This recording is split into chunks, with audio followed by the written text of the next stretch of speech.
الحمد لله الذي علمنا ما لم نكن نعلم، والصلاة والسلام على أصحابه المحترم وعلى آله أجمعين.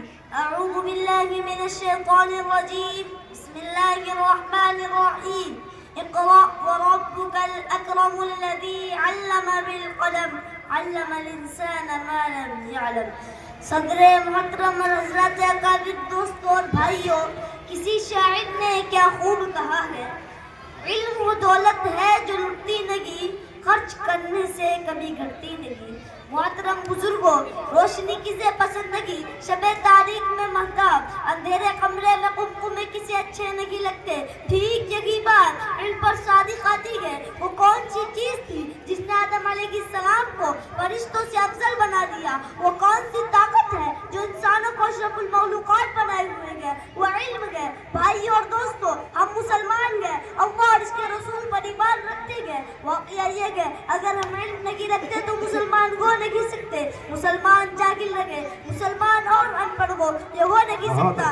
اللہ کی کتاب میں علم کی عظمت کا جگہ جگہ بیان کیا گیا ہے. ارشاد باری تعالیٰ ہے قُلْ هَلْ يَسْتَوِي الَّذِينَ يَعْلَمُونَ وَالَّذِينَ لَا يَعْلَمُونَ انما يتذكر اولو الالباب.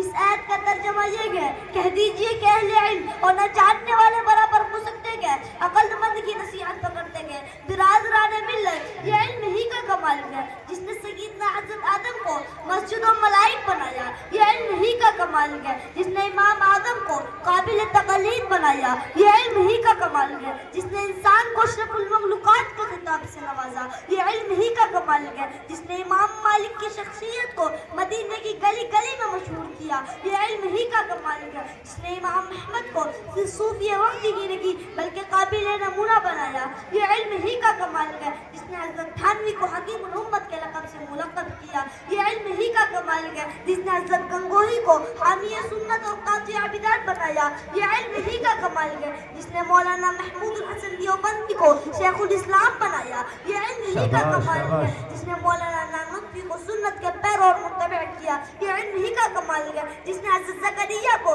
شیخ الحدیث کے نام سے مشہور کیا. یہ علم ہی کا کمال ہے جس نے قاری صدیق احمد کو عارف باللہ کے خطاب سے نوازا. محترم دوستوں، علم سے مراد کیا ہے کہ دنیا میں علم یا اخروی علم. واقعہ یہ ہے علم کوئی بھی ہو انسان کو عزت دیتا ہے. فوج، لا اور لشکر اور مال و دولت اسے واقعات عزت نہیں دیتے. اسی لیے انسان کو چاہیے کہ وہ علم کے حصول کے لیے سرگرم رہے.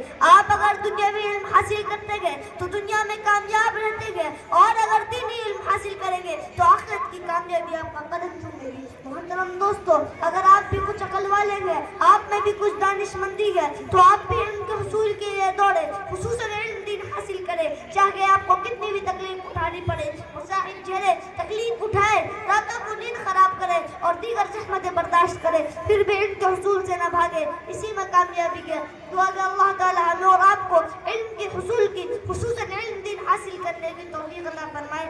آمین. وآخر دعوانا الحمدللہ. شاباش، بہت اچھے، ماشاءاللہ. دیکھیے یہ بچہ عزیزم حافظ محمد انس سلمہ ابن جناب مفتی زبیر صاحب، ماشاءاللہ، جو آپ ہی کے مدرسے کے سابق محتمم رہے ہیں اور بڑی محنت کی ہے. ماشاءاللہ یہ بھی آپ ہی کے مدرسے کا فیض ہے. یہاں پر اس نے پڑھا ہے اور پھر اپنے والد صاحب کے پاس جا کر کے پڑھ رہا ہے، اور ماشاءاللہ اس کے آج دستار بندی بھی ہوگی. اللہ تعالیٰ بچے کو عالم بعمل بنائے. اب تھوڑی دیر کے لیے پیسے بولے جائیں گے ماشاءاللہ، اور اس کے بعد پھر پروگرام آگے بڑھے گا.